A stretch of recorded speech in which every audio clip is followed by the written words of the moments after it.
Greetings and salutations. Thank you for lending an ear to The Voice of the Times this Saturday, December 26, 2020.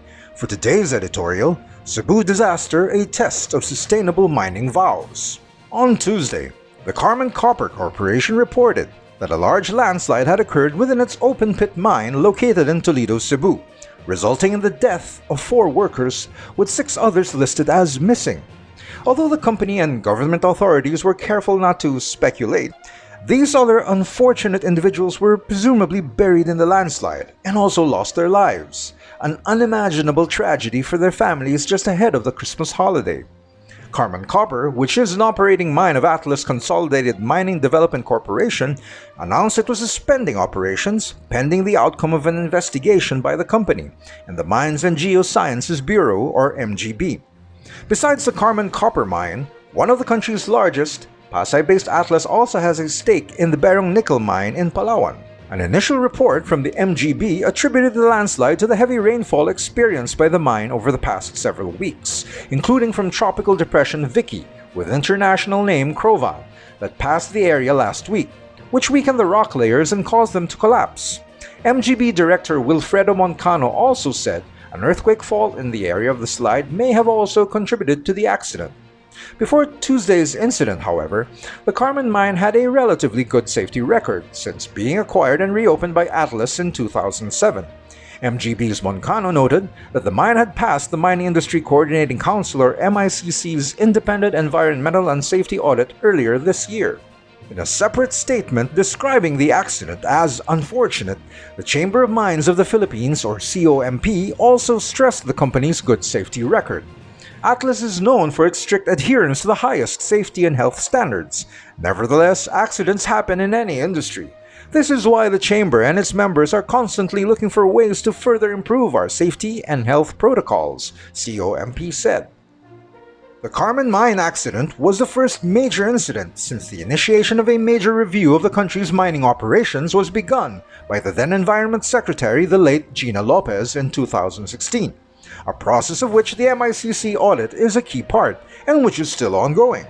It makes handling of the inquiry into the Carmen accident an extremely delicate matter and creates an unfortunate situation for the government and the mining industry. The outcome of the investigation and the implementation of any recommendations it produces are not likely to sway any critics of mining to its favor, even if the matter is handled professionally and transparently. If the matter is not handled well, of course, if there are perceptions of a whitewash or bending rules to favor mining interests over environmental and community concerns, then it will simply add more fuel to an already burning controversy over mining in the Philippines. All mining enterprises in the Philippines, the members of COMP ostensibly adhere to what is called the Towards Sustainable Mining, or TSM, initiative, a set of guidelines and best practices developed in Canada and launched in 2004. Its 3 basic principles of leadership, measured by 23 separate key performance indicators, are community engagement, practicing world-class environment management, and ensuring the health and safety of mine workers and surrounding communities. The fundamental idea behind the TSM, which we think is sensible, is that recognition of the direct and multiplied economic value of mining must be balanced with recognition that it is an inherently risky activity, both to people and the environment, and that mining resources are finite. Therefore, great care must be taken to maximize their value without imposing negative consequences and costs that may last far into the future.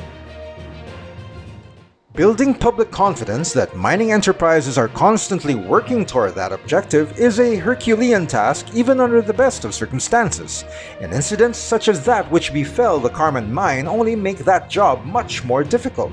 However, the mining industry and the government have no choice but to do that perfectly. The Philippines is not in a position to simply ignore the economic benefits of mining, but cannot sacrifice its well-being to take advantage of them. The outcome of the investigation into the Carmen mine disaster will tell us much about how well those different needs will be met. And that's the editorial for Saturday, December 26, 2020. For more news and information, get a copy of the Manila Times on print, subscribe to our digital edition, or log on to www.manilatimes.net. Follow us on Twitter, Facebook, and Instagram, and listen to The Voice of the Times.